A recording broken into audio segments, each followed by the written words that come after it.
All right, let's dive into one of the most fundamental yet kind of misunderstood components in all of electronics, the inductor. Now I know, it just looks like a simple coil of wire, right? But trust me, the way it behaves is the secret sauce behind so much of our modern world. So let's pull back the curtain on this thing.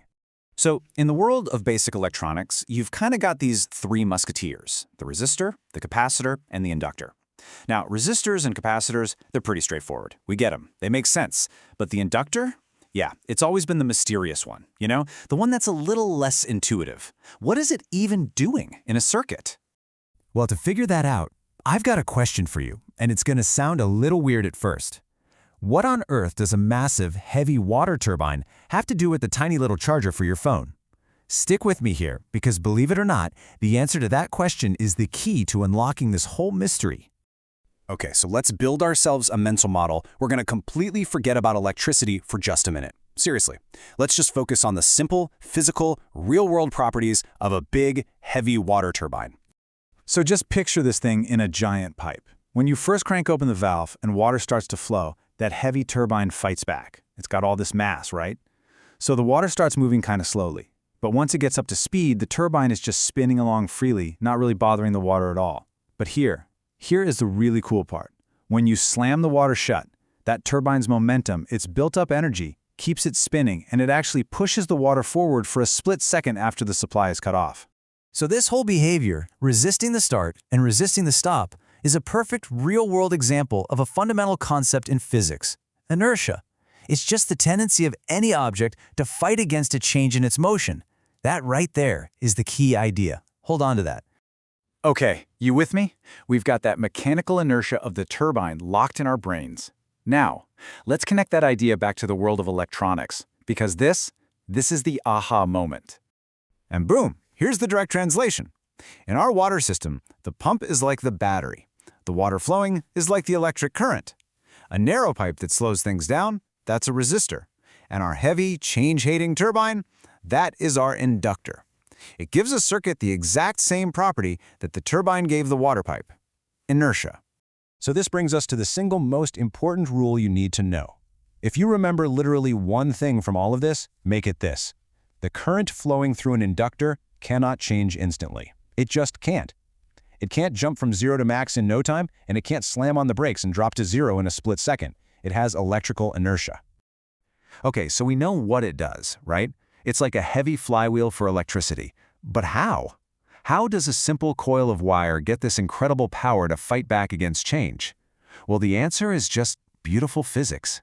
It all starts with the absolute basics. Anytime you have an electric current moving through a straight wire, it creates a magnetic field around it. But for just one little wire, this field is super weak. It's spread out, it's faint, you'd hardly even know it's there. But watch what happens when we just bend that wire into a loop. All of a sudden, we're focusing those magnetic field lines, we're gathering them all up and concentrating them right there in the middle, and that makes the field a whole lot stronger. And now for the final step. What if we take not one loop, but hundreds or thousands and wind them into a tight coil? Well, the magnetic field from every single loop adds together. They reinforce each other, and they create one powerful, stable, super strong magnetic field right through the core. That concentrated magnetic energy, that is the heart and soul of an inductor. Now here's the thing. This powerful magnetic field, once you've built it, doesn't like to change. It gets comfortable. So if you try to increase the current to make the field stronger, the field itself literally pushes back against you. If you try to lower the current, the collapsing field will try to keep the current going. This pushback has a name. It's a self-induced voltage called back EMF. And that is the physical force behind the electrical inertia we keep talking about. All right, theory's great, but seeing is believing, right? Let's look at some cold, hard proof of what this electrical inertia actually does to a signal. Let's see this thing in action. Okay, look on the left. This is a circuit just flipping on and off. You get this perfect, sharp, square wave. The current jumps up instantly and it drops to 0 instantly. See those sharp corners? Now, look at the right. The moment we add an inductor to that same circuit, those sharp corners get rounded off. They become smooth curves. The current now ramps up gradually and it falls off gradually. That's it. Those smooth, rounded edges are the visible proof of the inductor fighting against change. So, who cares? Why is smoothing things out so important? Well, it turns out this is one of its most critical jobs, acting as a filter. A lot of the time, the electricity coming out of the wall or from a power source is dirty. It's choppy and full of ripples. The inductor takes that rough input and uses its inertia to smooth it all out, delivering the clean, stable power that all of our sensitive electronics desperately need to survive. So we started with a simple idea.